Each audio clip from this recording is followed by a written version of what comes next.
Estimados estudiantes, bienvenidos a la primera videoclase de la materia regular cuatrimestral Psicolingüística. En esta ocasión vamos a hablar de la psicolingüística como ciencia, temas propios del módulo 1. Bien, la psicolingüística es un campo interdisciplinario de la psicología y la lingüística, junto a otros estudios como la psicología del desarrollo, las ciencias del habla y la ciencia cognitiva. La psicología es la ciencia que estudia los procesos mentales, las sensaciones, las percepciones y el comportamiento del ser humano, en relación con el medio ambiente físico y social que lo rodea. Mientras que la lingüística es el estudio científico del origen, la evolución y la estructura del lenguaje, cuyo objetivo es el estudio, la descripción y la explicación de las lenguas entendidas como sistemas de signos autónomos. La psicolingüística es más que la intersección entre psicología y lingüística. Se trata de la ciencia que se ocupa de los procesos mentales que están comprometidos en la adquisición, comprensión y producción del lenguaje, es decir, cómo la mente estructura el lenguaje. El nacimiento de la psicolingüística se dio durante la revolución cognitiva en las décadas de 1950, cuando los paradigmas científicos eran más funcionales y tenían tendencias conductistas. Estaban en declive además, pero estas ideas estaban en declive y los cambios apuntaban a la experimentación.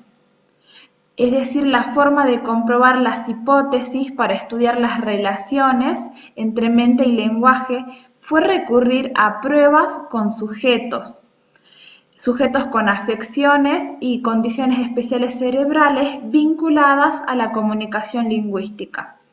De esta forma, se logró una conexión estrecha entre psicolingüística y neuropsicología. Por estas bases, la psicolingüística es una ciencia esencialmente experiencial, donde teoría y empiria son interdependientes. Bien, actualmente los métodos usados en investigaciones psicolingüísticas son tres: observación, experimentación y simulación cognitiva. La metodología observacional consiste en la obtención de datos naturales en sus entornos cotidianos, con la menor intervención del investigador. Este método se usa principalmente con fines descriptivos. Bien, en cambio la metodología experimental lo que busca es comprender cómo los procesos cognitivos y lingüísticos, yendo más allá de la observación, van planteando experimentos para estudiar cambios a través de la manipulación de una variable independiente, y esto se evidencia en la variable dependiente, mediante hipótesis y conclusiones falsables. Este método se suele utilizar en grupos comparativos, como en el caso anterior donde mencionaba un ejemplo de grupos de personas con algún problema, alguna afección neurológica del habla y en contraste a un grupo de personas con condiciones de desarrollo, digamos, normales, ¿sí? Promedio. Bien, después está también la metodología de la simulación cognitiva, que se trata de técnicas utilizadas para el estudio de la inteligencia artificial. Esta metodología se usa en ella se usan y se diseñan programas informáticos que simulan el comportamiento lingüístico humano ejecutando tareas determinadas. Un ejemplo de uso cotidiano de tecnologías psicolingüísticas y computacionales son el buscador por voz de Google o también los asistentes de teléfonos inteligentes como Siri. Como se dijo, la psicolingüística surgió en la década de 1950. La primera vez que se habló de ella fue en 1951 en la Universidad de Cornell en Estados Unidos. O sea, la primera vez que se habló de psicolingüística como ciencia, ¿sí? Entonces fue cuando se formó en esta universidad el Comité de Psicología y Lingüística, presidido por Charles Osgood. Las bases psicolingüísticas están publicadas en la obra Psicolingüística, una revisión de la teoría y problema de investigación. Esta obra fue editada por Osgood y Seabook. La sistematización diacrónica de la psicolingüística en su conformación como ciencia que vamos a estudiar es la propuesta por Homer Silva Villena. Él marca 3 periodos. Estos periodos son formativo, lingüístico y psicolingüística como ciencia cognitiva.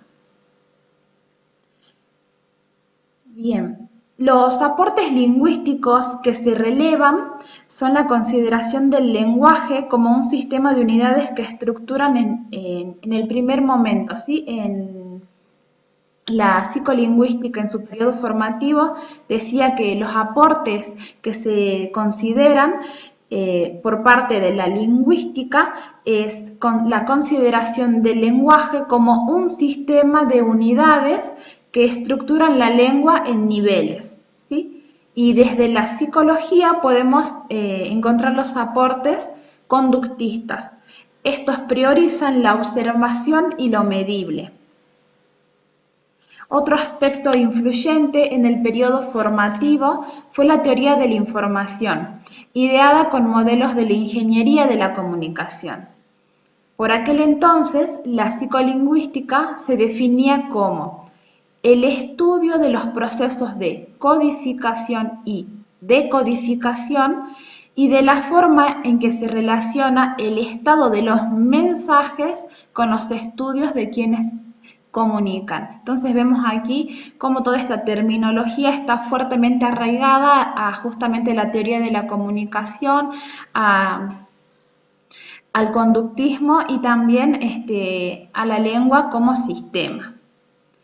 En ese entonces se pretendía explicar la formación del hábito lingüístico, es decir, el condicionamiento comunicacional. El periodo conductista dura poco en la psicolingüística.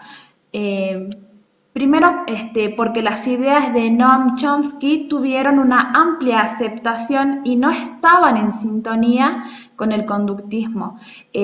Las ideas de Chomsky y también el carácter mismo de la psicolingüística no permitía justamente dar cuenta de conceptos abstractos como son la mente y el lenguaje, ¿sí?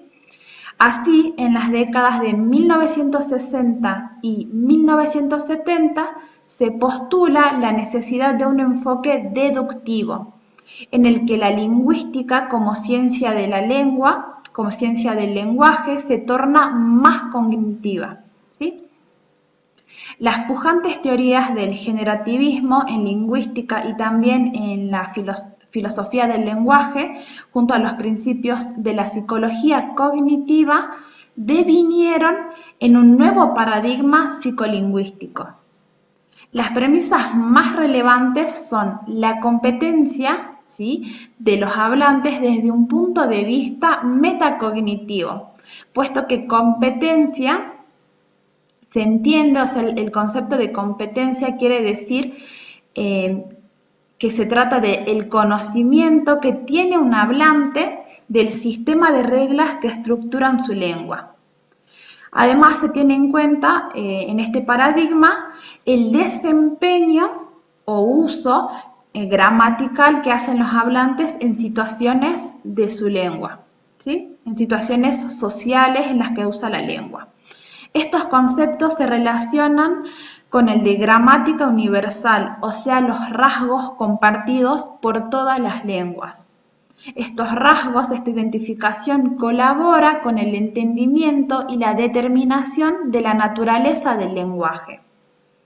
En esta etapa se consolidan las bases de la teoría innatista, que plantea la adquisición del lenguaje como una facultad propia de la humanidad transmitida genéticamente. También se dan los inicios de la teoría psicolingüística del desarrollo relacionada al constructivismo. En estos tiempos convergen entonces la centralidad de las ideas está en la adquisición del lenguaje y también de las lenguas maternas, ¿sí? En síntesis, el periodo lingüístico de la psicolingüística afirma que las estructuras lingüísticas son cognitivas, poniendo así de relieve los lazos entre mente y lenguaje para su comprensión. Bien, pasamos entonces al tercer periodo de la psicolingüística, que está ligado a la ciencia cognitiva, la cual estudia la inteligencia humana desde la percepción y el estudio de las acciones hasta el lenguaje y los procesos de razonamiento. Es decir, que la ciencia cognitiva se entiende como la comprensión científica del funcionamiento de la mente y el procesamiento de la información verbal, en este caso teniendo en cuenta la psicolingüística. ¿Bien? Bueno, este periodo se da en las décadas de 1980 y 1990 y propone un modelo computacional, es decir, ligado a la informática, la inteligencia artificial, donde se plantea metafóricamente que la mente usa el lenguaje natural, así como las computadoras usan lenguajes programáticos. Es decir, que aquí hay entonces una comparativa, una metáfora entre ambos lenguajes, puesto que además ambos coinciden en que su base de procesamiento es la inferencia, ¿sí? Sobre la base también de conocimientos almacenados, o sea, la memoria. El eje central del periodo de psicolingüístico como ciencia cognitiva es construir la psicolingüística como ciencia de la mente, que permita entender cómo funciona la conexión entre inteligencia y lenguaje en procesos como la representación mental. Bien, podemos sintetizar entonces que los paradigmas psicolingüísticos presentan compromiso por el estudio de la estructura del conocimiento, con el uso facultativo del lenguaje y sus matices, es decir, que cada periodo se distingue entre cada uno porque están dados, la distinción está dada, por la forma de acceder y de representar el uso del sistema lingüístico. Bien, hoy el objeto psicolingüístico es dar cuenta de las estructuras y procesos que subyacen a la habilidad humana para hablar y comprender, especificando la arquitectura del lenguaje. Actualmente la psicolingüística se proyecta como ciencia hacia los campos aplicados. Por eso se distinguen 6 áreas de investigación. Estas 6 áreas cuentan con un claro precedente en las áreas específicas de investigación propuestas por Osgood y Seebeck. Bien, entonces estas áreas actuales son la producción, comprensión, adquisición, perturbaciones o trastornos, lenguaje y pensamiento y neurocognición. Introducida la psicolingüística como ciencia, damos fin a esta videoclase. Muchas gracias por su atención.